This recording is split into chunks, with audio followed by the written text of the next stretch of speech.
আমি থাকোঁ ঘৰৰ পৰা দূৰত। আজি তাতে দেওবাৰ। দেওবাৰ মানে ঘৰততো দেওবৰীয়া স্পেচিয়েল থাকেই, নহয় জানো? আহক আমি আজি দেওবৰীয়া স্পেচিয়েল বনাওঁ ৰুমত।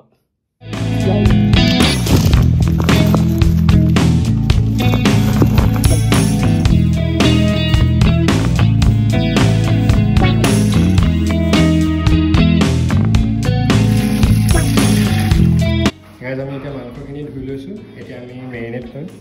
মেৰিনেট কৰিবলৈ বৰ বিশেষ বস্তু নালাগে। আমাৰ এতিয়া ইয়াত মিঠাতেল আছে, মিঠাতেল অকণমান দিব।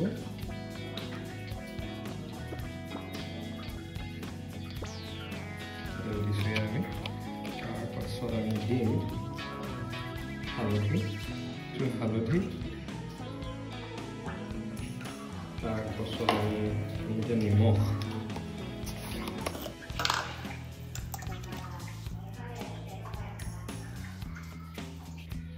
আমি ভালকৈ মেৰিনেট কৰি ছাইডত থৈ দিম।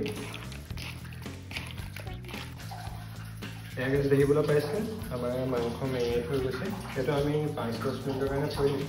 বেছিকৈ থ'ব পাৰিলে ভাল, কিন্তু এতিয়া যিহেতু আমাৰ সময়টো কম হ'ল সেইকাৰণে 5-10 মিনিট ৰাখিম। আমি গোটেইখিনি কাটি মেলি ৰেডি কৰি ল'লোঁ। এতিয়া কুকাৰটো পাতি থোৱা আছে, গৰম হৈ আছে, দেখিবলৈ পাইছে। আমি ইয়াত তেল দিম আৰু যিখিনি আমি শুকান মছলা কিনি আনিছিলোঁ সেইখিনি ফ্ৰাই কৰি ল'ম। পিচি লোৱা হয় আমাৰ সাধাৰণতে বনাওঁতে, খালি এতিয়া আমাৰ হোষ্টেল বা পিজিত পিচিবলৈ সেই সুবিধাটো নাথাকে, গতিকে এনেকৈ গোটাকেই দিম। এতিয়া আমাৰ কুকাৰটো প্ৰায় গৰম হৈছে। এতিয়া তেল দিম,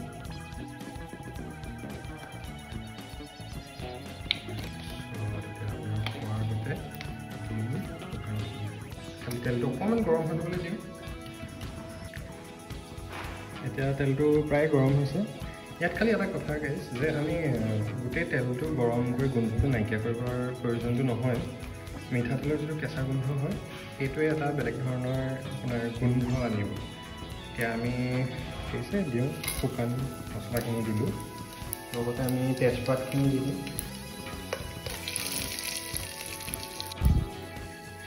যে আমাৰ শুকান মছলাখিনি যিখিনি আছিলে ফ্ৰাই হৈ গৈছে প্ৰায়। এতিয়া ইয়াত আমি দিম আমাৰ সৰু সৰুকৈ কাটি থোৱা পিঁয়াজখিনি। সৰু সৰুকৈ কাটিলে আপোনালোকৰ পিঁয়াজটো যিটো হয় সেইটো সোনকালে গলি যাব মানে, গতিকে সৰুকৈ কাটিলে ভাল আৰু নিজৰ পচন্দৰ মতে কাটিব পাৰে।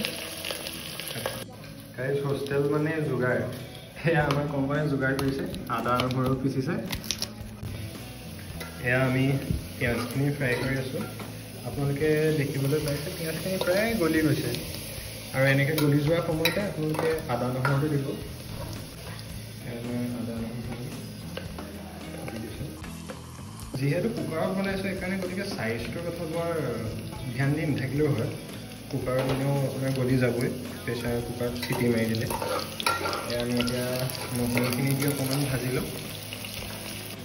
আদা নহৰু দিয়াৰ পিছত আমি অকণমান হালধি দিলোঁ। হালধি দিয়াৰ পিছত এতিয়া আমি নিমখ দি আছোঁ। নিমখটো নিজৰ সোৱাদ অনুসৰি দিব।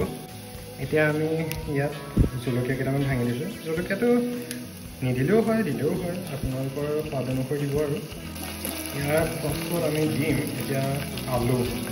মাংসত আলু নোহোৱাকৈ খাই ভাল যদি নালাগে দিয়কচোন।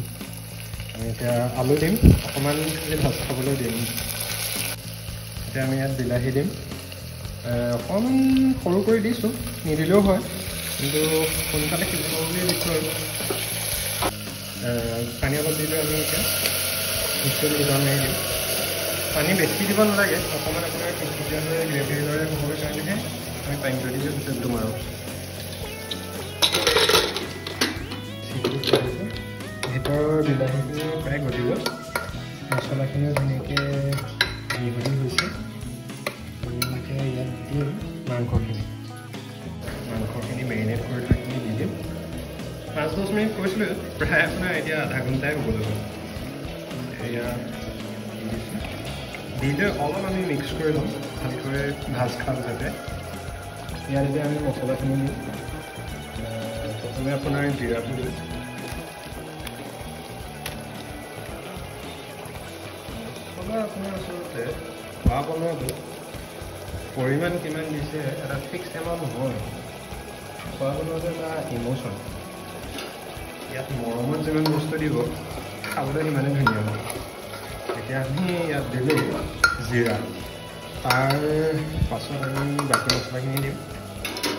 আমাৰ দিলে জলকীয়া গুড়ি, এইটো আপোনাৰ আচলতে কাশ্মীৰী লাল মিৰ্চ হয়, এইটো আমি ৰঙৰ কাৰণে দিছোঁ। এতিয়া আমি আচলতে ইয়াৰ পিছত দিব লাগিছিলে জ্বলা হোৱা যিটো জলকীয়া গুড়ি, কিন্তু বজাৰখনতে অকণমান খেলি মেলি হ'ল, সেইখিনি এতিয়া বাদ দি আমি এতিয়া দিছোঁ ধনিয়া পাউডাৰ। তাৰপাছত আমি অকণমান পাছত দিওঁ ভাজি হোৱাৰ পিছত মিট মছলা। মিট মছলা দিয়াৰ আগতে বিশেষ বস্তু এটা পাহৰিয়ে গৈছিলোঁ, গৰম মছলা। সোৱাদ আনিবলৈ কাৰণে গৰম মছলাটো দিবই লাগে, গতিকে আমি গৰম মছলা অকণ দিলোঁ। এতিয়া আমি মিট মছলাটো দিম। মিট মছলা দিছোঁ আৰু আপোনাৰ কেঁচা জলকীয়া এটা কাটি দিম।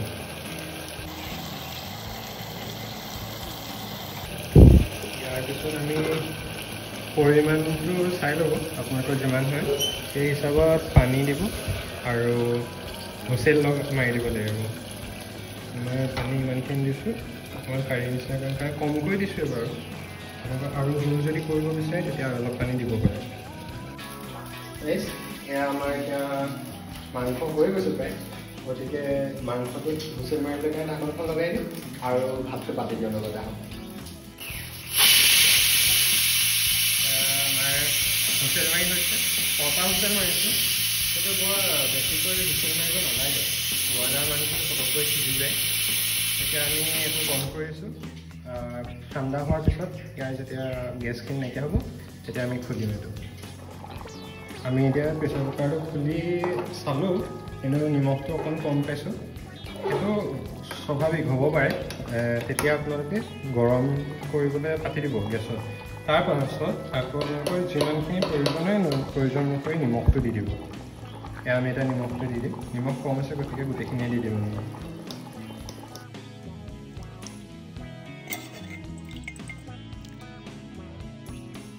এয়া আমাৰ এতিয়া মাংস বনাই হৈ গ'ল, আমি বাঢ়ি লৈছোঁ। এতিয়া খাম আৰু কংকনক সুধিম ৰিভিউ লওক কেনেকুৱা হৈছে। সেয়া আমি বাঢ়ি লৈছোঁ, আমাৰ কংকনে ষ্টাৰ্ট কৰিছে। কেনেকুৱা হৈছে? বঢ়িয়া।